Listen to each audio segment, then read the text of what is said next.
Hello बच्चों, आज की इस वीडियो में हम पढ़ेंगे अध्याय 3 जिसका नाम है बदलती हुई पृथ्वी।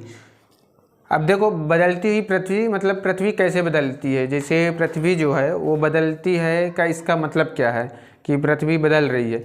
मतलब पृथ्वी में कुछ कभी कभी संरचना परिवर्तन होता है, उससे हम बदलती पृथ्वी कहेंगे। देखिए, स्थल मंडल अनेक प्लेटों में विभाजित है जिन्हें स्थलीय मंडल प्लेट कहते हैं। स्थल मंडल पता है ना, जिस पर हम निवास करते हैं, जिस पर हम रहते हैं, भूपर्पटी। पृथ्वी की जो ऊपरी परत होती है उसे हम भूपर्पटी कहेंगे और इसे ही हम स्थल मंडल कहेंगे। और स्थल मंडल अनेक प्लेटों से बना हुआ है, जिसे हम जैसे नाजका प्लेट हो गया, गोंडवाना लैंड हो गया और बहुत सारी प्लेटें होती हैं। यह आपको जानकर आश्चर्य होगा कि जो प्लेट होती है वो हमेशा धीमी गति से चारों तरफ घूमती रहती है। प्रत्येक वर्ष कुछ मिलीमीटर के लगभग पृथ्वी के अंदर पिघले हुए मैग्मा में होने वाली गति के कारण ऐसा होता है।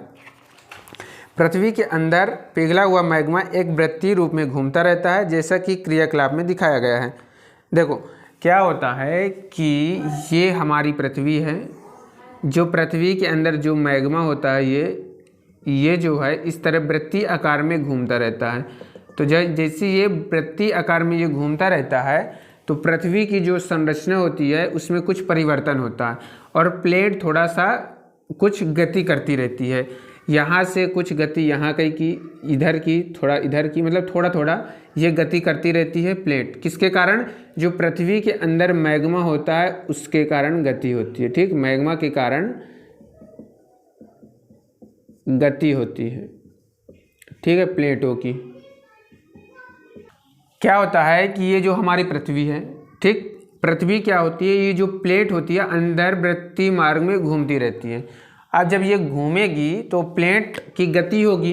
तो जब प्लेट की गति अचानक थोड़ी होगी, जैसे देखो अगर हम इस मार्कर को घुमा रहे हैं तो ये तो अपने आप नहीं घूम रहा ना, ये जो हमारा हाथ है इसका बल लग रहा है। ठीक है, तो उसी प्रकार जो प्लेटों की गति हो रही है ना, तो प्लेटों की गति सीधे नहीं हो रही, इसमें बल काम कर रहा है। तो प्लेटों की गति में गति के लिए बल काम करता है। ठीक है, बल काम करता है और बल को हम दो भागों में विभाजित करते हैं। एक जो पृथ्वी के अंदर लगता है, एक पृथ्वी के अंदर लगेगा बल और एक पृथ्वी के बाहर लगेगा। ठीक, तो ये जो पृथ्वी के अंदर से देखो, जब अंदर से बल लगेगा बाहर की ओर और एक बाहर से लगेगा अंदर की ओर, तो इसे हम मतलब बाहर वाला बल कहेंगे और इससे हम अंदर वाला बल कहेंगे। याद रहेगा, पृथ्वी पर दो बल लगते हैं जिसके कारण प्लेटों की गति होती है। तो प्लेटों की गति किस कारण होती है? पृथ्वी पर बल लगने के कारण। तो कौन से बल लगते हैं? एक पृथ्वी के अंदर लगता है बल और एक पृथ्वी के बाहर लगता है, जिससे पृथ्वी की जो संरचना होती है उसमें परिवर्तन आता है। देखो, पृथ्वी के अंदर जो बल लगता है उसे हम अंतर्जनित बल कहेंगे और जो पृथ्वी के बाहर बल लगेगा उसे हम बहिर्जनिक बल कहेंगे। ठीक, बाहर से बहिर्जनिक और अंदर से अंतर्जनित। तो देखो, अंदर से कौन से बल लगते हैं? तो अंदर से जो बल लगता है वो ज्वालामुखी और एक हुआ भूकंप। देखो क्या हुआ कि जब ज्वालामुखी अंदर से बाहर की ओर आता है कि नहीं आता, जैसे हमने दूसरे अध्याय में बताया है, तो जो ज्वालामुखी होता है वो अंदर से बाहर की ओर जाता है। तो जब अंदर से बाहर की ओर जाएगा तो यहाँ से पर्वतों का निर्माण होगा या फिर अग्नेय शैलों का निर्माण होगा। तो यानी कि जो पृथ्वी की संरचना इस तरह थी, तो जब यहाँ से ज्वालामुखी अंदर गया तो पृथ्वी की संरचना इस तरह हो गई। तो मतलब कि इसमें परिवर्तन आया, पृथ्वी का आकार बदला, पृथ्वी में परिवर्तन आया कुछ, उसके मतलब जो रूप है उसमें पर्वतों का निर्माण हो गया। किसके कारण? ज्वालामुखी के कारण। अब मान लो भूकंप आया, तो जैसे ही पृथ्वी इस तरह थी तो भूकंप आया तो ये कुछ हले, मतलब कि यहाँ से दरार आ गई। जब भूकंप आया तो भूकंप किस तरह आता है? एक आकाश अंतर्जनित बल होता है। तो क्वेश्चन ये पूछेगा कि पृथ्वी के अंदर कौन सा बल, मतलब कि जो ज्वालामुखी और भूकंप होता है ये कौन से बल होते हैं? तो ये अंतर्जनित बल होते हैं जो पृथ्वी के अंदर लगते हैं। पहली बात, जब पृथ्वी के अंदर लगेंगे तो ये अंदर से बाहर की ओर जाएंगे, तो इस तरह से पर्वत का निर्माण होगा। तो ये ज्वालामुखी बना, ज्वालामुखी से पर्वत बना। ठीक, और पृथ्वी की संरचना में कुछ परिवर्तन आया। और जब भूकंप लगेगा तो जब भूकंप लगेगा तो देखो दरार आ जाएगी ना। जब दरार आएगी तो पृथ्वी की संरचना में कुछ तो परिवर्तन होगा। तो ये इस तरह से अंतर्जनित बल के कारण ज्वालामुखी में और भूकंप से परिवर्तन होता है। और कुछ बहिर्जनिक बल होते हैं, जैसे देखो बहिर्जनिक बल में बाढ़ आ गया, बाढ़ आ जाएगा, तो जब बाढ़ आएगा तो सीधे गांव के गांव, शहर के शहर बह जाते हैं, ढह जाते हैं, तो वहाँ कुछ अवसंरचना में परिवर्तन आ जाता है कि नहीं आ जाता, ये बताओ। आ जाता है ना। जैसे मान लो तूफान आ गया, पवन आ गई, ये तूफान आ गया, जब तूफान आता है तो बहुत सारे चीज़ बह जाते हैं कि नहीं बह जाते। तूफान आता है तो पेड़ गिर जाएंगे या फिर कुछ हो जाएगा, तो तूफान के कारण भी बहुत नुकसान होता है। तो ये भी एक बल है, क्योंकि ये तूफान पवन ठीक बाहर से आता, अंदर से तो नहीं आता ना पृथ्वी के। तो जो बाढ़ होती है नदी से आता है, तो यहाँ से लिख सकते हो कि नदी। ठीक। अब जैसे सुनामी हो गई, सुनामी समुद्र में आती है, लेकिन चक्रवात, एक चक्रवात भी हो गया,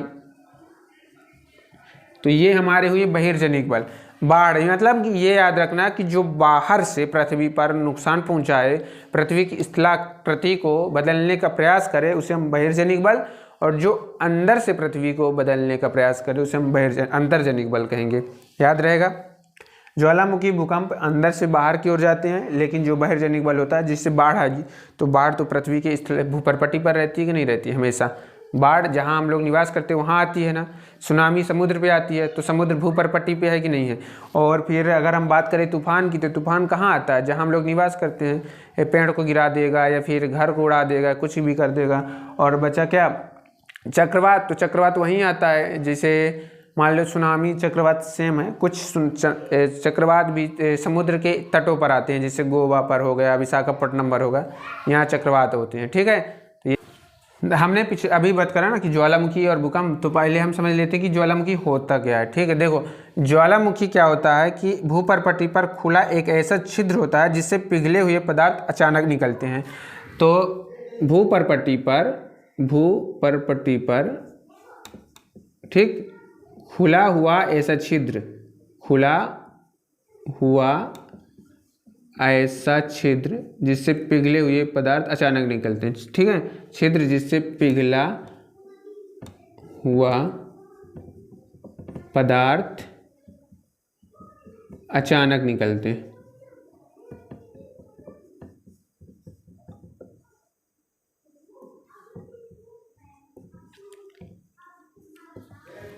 भूपरपट्टी, देखो ये ज्वालामुखी हुआ, भूपरपट्टी पर खुला हुआ एक ऐसा छिद्र जिससे पिघला हुआ पदार्थ अचानक निकलते हैं। ठीक है। जिससे पिघला हुआ पदार्थ अचानक निकलते हैं। देखो कैसे होता है, ये मान लीजिए हमारी पृथ्वी है। ठीक।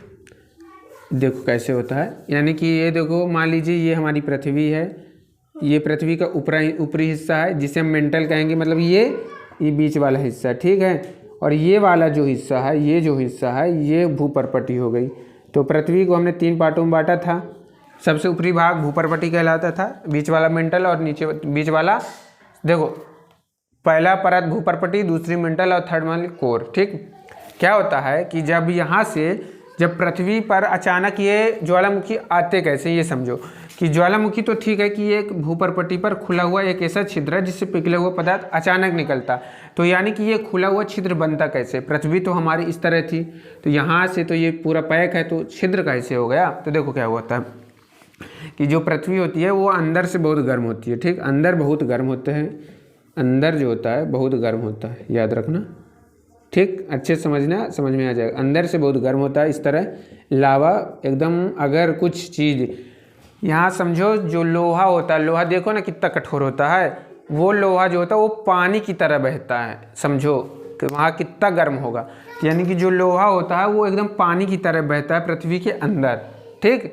तो जब पृथ्वी के अंदर एकदम पानी की तरह बैठा, अब क्या हुआ कि जब ये लोहा होता है, मतलब ये मान लो लोहा नहीं, लावा, ये जो लावा होता है वो गर्म होता है। ठीक।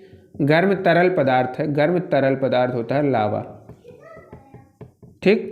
अब देखो क्या होता है कि अब हमने बताया ना कि पृथ्वी पर अंतर्जात बल लगते हैं, मतलब पृथ्वी पर एक बल लगता है जिसे हम अंतर्जनित बल कहेंगे। मतलब अंदर से बाहर की ओर पृथ्वी की स्थलाकृति को क्या बनाने के लिए, बिगाड़ने के लिए, बदलने के लिए एक अंदर से बल लगता है जो पृथ्वी के जो मटेरियल है उसको बाहर करता है। ठीक। तो यानी कि पृथ्वी पर कौन सा बल लगता है, एक अंतर्जनित बल लगता है। देखना यहाँ से अंतर्जनित बल लगता है। ठीक। ये बल लगता है। तो जब ये बल लगता है तो ये जो मैग्मा है तो ये इस तरह ऊपर की ओर उठता है, ठीक, ये ऊपर की ओर उठता है। तो देखो क्या हुआ कि यहाँ से गया, पृथ्वी थोड़ी कठोर थी, पतली परत नहीं थी तो नहीं टूटा। फिर यहाँ देखा, पूरा फोर्स लगा, फिर पूरा फोर्स लगा, देखा अचानक इधर एक फोर्स, यानी कि इधर पतली परत हो चुकी थी। पतली परत किस कारण? अपर्दन के कारण, तो यानी कि जो भूपर पट्टी है उसकी जो परत थी वो कमज़ोर हो चुकी थी। तो यहाँ से पूरा अंतर्जनित बल लगाया। यहाँ से ध्यान से समझना, अंतर्जनित बल जो था, यहाँ से पृथ्वी की जो अंदर बल काम करता है ना, वो यहाँ से बल लगाया। तो जैसे ही बल लगाया तो एक दारी इनके, देखो जैसे अगर पेप्सी की जो बॉटल होगी, अगर तुम जैसे जिसमें फैन झाँक आता है उसमें इस तरह फेंटोगे और एक दारी इनकी अगर ढक्की खोल दोगे तो जो पेप्सी होगी ऊपर की उठ जाएगी कि ना उठ जाएगी? आधी गिर जाती है कि नहीं गिर जाती? पूरी ऊपर गिर जाएगी। तो उसी प्रकार कारण क्या हुआ, वो दाब अंदर हो गया। जब तुमने इस तरह किया, बहुत हलाया उसको, तो दाब उसका अंदर हो गया। दाब हुआ तो जैसे ही तुमने उसको थोड़ा सा जगह दी तो एकदम उफान मार के बाहर आ गया। तो उसी प्रकार क्या होगा कि जैसे यहाँ से पूरा बल लगा के इधर तोड़ने का प्रयास किया, नहीं टूटा, इधर तोड़ने का प्रयास किया, नहीं टूटा, इधर तोड़ने का प्रयास किया तो ये जैसे टूट गया, तो इस तरह ऊपर उठ जाएगा, इस तरह, ठीक। तो इस तरह जो लावा हो गए पृथ्वी से ऊपर उठ जाएगी, ठीक। तो यानी कि ये जो हमारी पृथ्वी हो गई और यहाँ से ये लावा ऊपर उठ गया इस तरह। तो जब ये ऊपर उठा तो ये इस तरह यहाँ से खुला छिद्र हो गया। तो यानी कि अब यहाँ से देखो, जब बॉटल की ऊपर की जो ढक्की होती है, कैप होती है, उसको हटा दोगे तो वो जगह हो जाएगी ना, कि ना हो जाएगी?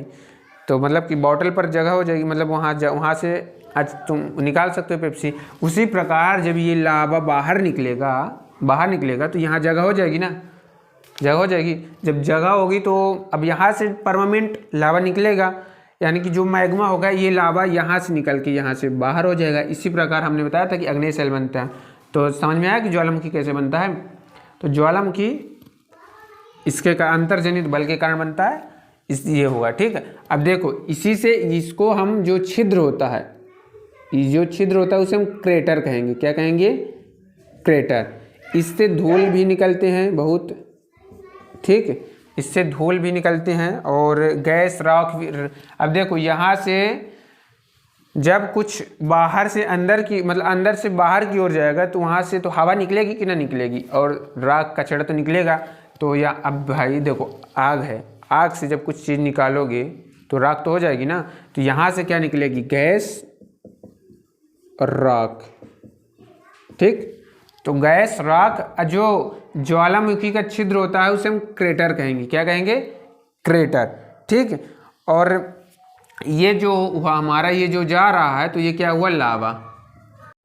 अब हम देखेंगे भूकंप के बारे में। देखो क्या होता है कि जो स्थल मंडलीय प्लेटों की गति करने पर पृथ्वी की सतह पर कंपन होता है।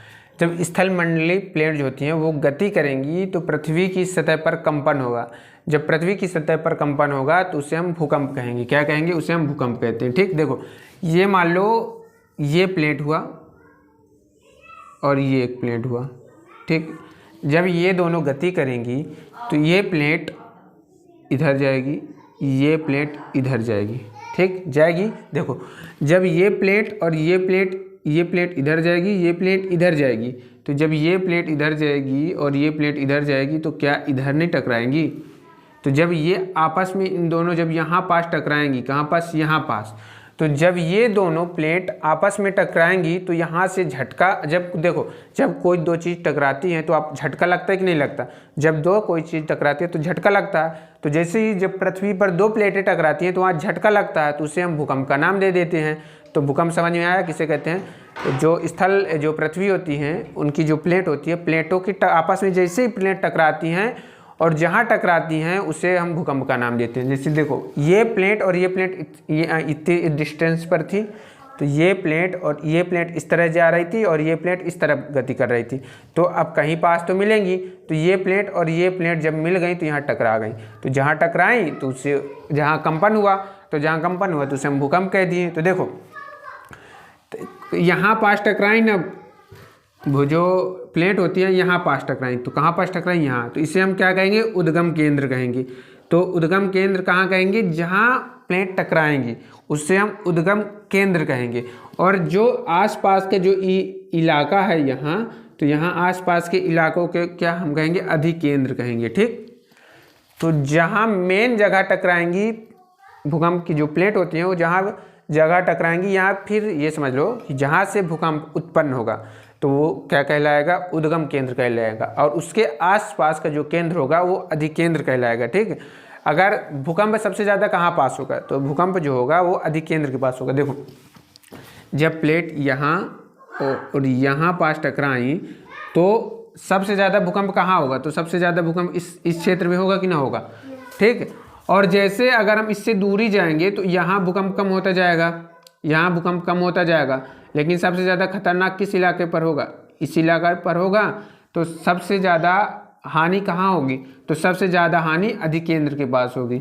और जैसे जैसे हम दूरी जाते जाएंगे, यहाँ तो भूकंप का झटका नहीं महसूस होगा, यहाँ भूकंप नहीं लगेगा, तो भूकंप कहाँ लगेगा, सबसे ज़्यादा जहाँ टकराएंगी। और जैसे हम इसके दूर जाएंगे तो भूकंप की दूरी कम होती जाएगी। समझ में आया। तो भूकंप और कुछ नहीं है, बस दो प्लेटों के टकराव का एक, जब दो प्लेटें टकराती हैं तो उनका जो कंपन होता है उसे हम भूकंप कहेंगे। इस प्रकार भूकंप खत्म। भूकंपी तरंगे किससे कहेंगे, देखो जब दो प्लेटें टकराएंगी, यहाँ पास टकराएं, तो जब कोई टकराएगा तो वहाँ से कंपन तो उत्पन्न होगा ना, तो जो कंपन होगा उसे हम तरंगे कहते हैं। क्या कहते हैं, तरंगे भी कहते हैं। जो कंपन होगा तो उसे तो हम भूकंप का नाम दे दिए, लेकिन उससे कुछ उत्पन्न होगा ना, तो जो उत्पन्न होगा, जो मतलब कि जो कंपन होगा तो तरंगों के कारण होगा, तो उसे हम भूकंपी तरंगे कहेंगे। भूकंपी तरंगे तीन प्रकार की हो सकती हैं। पहला है पी तरंग, दूसरा है यस तरंग, और तीसरा है एल तरंग। जो पी तरंग होती है उसे हम अनुदैर्ध्य तरंग भी कहेंगे, और जो यस तरंग होती है उसे अनुप्रस्थ तरंग भी कहेंगे, और जो यल तरंग होती है उसे हम पृष्ठीय तरंगे भी कहेंगे। तो ये भूकंपी तरंगों का प्रकार आप समझ लीजिएगा, बस पी और यस और एल। ठीक, पी तरंग, एस तरंग, एल तरंग, इनके बारे में डिटेल से हम अगली अध्याय में या फिर अगली क्लास में समझेंगे। आप अभी बस इतना ही समझिए, पी तरंग, एस तरंग, एल तरंग, अनुदैर्ध्य तरंग, अनुप्रस्थ तरंग और पृष्ठीय तरंग। ठीक, यद्यपि भूकंप की भविष्यवाणी संभव नहीं है, लेकिन यदि हम पहले से तैयार हों तो इसके प्रभाव को निश्चित रूप से कम किया जा सकता है। देखो, अब भूकंप एक जानते हो कि एक बहुत ही आपदाग्रस्त चीज़ है। अगर भूकंप आ गया तो बहुत सी हानि होती है, लेकिन अब इसकी भविष्यवाणी तो संभव नहीं है कि आखिर ये प्लेटें कब टकराएंगी और कब आपस में आएंगी। ठीक है, लेकिन स्थानीय लोग कुछ समान तरीकों से भूकंप की संभावना का अनुमान लगाते हैं, जैसे जानवरों के व्यवहार का अध्ययन, तालाब में मछलियों की उत्तेजना और सांपों का धरातल पर आना। देखो क्या होता है कि भूकंप की तो हम भविष्यवाणी नहीं कर सकते कि भूकंप कब आएगा कि नहीं आएगा, लेकिन जहाँ भूकंप आता है तो जो वहाँ के लोग होते हैं, जैसे एक बार भूकंप आया, जो कुछ हलचल हुई होगी तो वो अगले भूकंप पर, जैसे देखो एक बार तुमने कोई गलती कर दी तो दोबारा वो गलती नहीं करोगी क्योंकि तुम जान गए हो। तो उसी प्रकार जैसे भूकंप आता है, पहली बार भूकंप आया तो जो हलचल हुई होंगी उनको वहाँ के जो स्थानीय निवासी नोट कर लिए होंगे या समझ लिए होंगे, यानी कि जब इसी प्रकार की जब दूसरी बार हलचल होगी तो वो सचेत हो जाएंगे। तो देखो हम भूकंप का अनुमान कैसे लगा सकते हैं, जैसे जानवरों के द्वारा, जानवर थोड़ा अजीब अजीब से व्यवहार करने लगेंगे। जो सांप होंगे वो धरातल पर आ जाएंगे, मतलब धरती के नीचे से निकल के बाहर आ जाएंगे, और जो मछलियां होंगी वो पानी से उफान मारने लगेंगी, मतलब पानी से ऊपर आने लगेंगी। तो ये कुछ तरीकों के कारण हम समझ सकते हैं कि भूकंप आ सकता है। वैसे भूकंप को तीव्रता को मापने का फिर कई पैमाना है, स्केल। ये भूकंप मापने का पैमाना। ठीक, रिक्टर स्केल जो है ये भूकंप मापने का पैमाना है।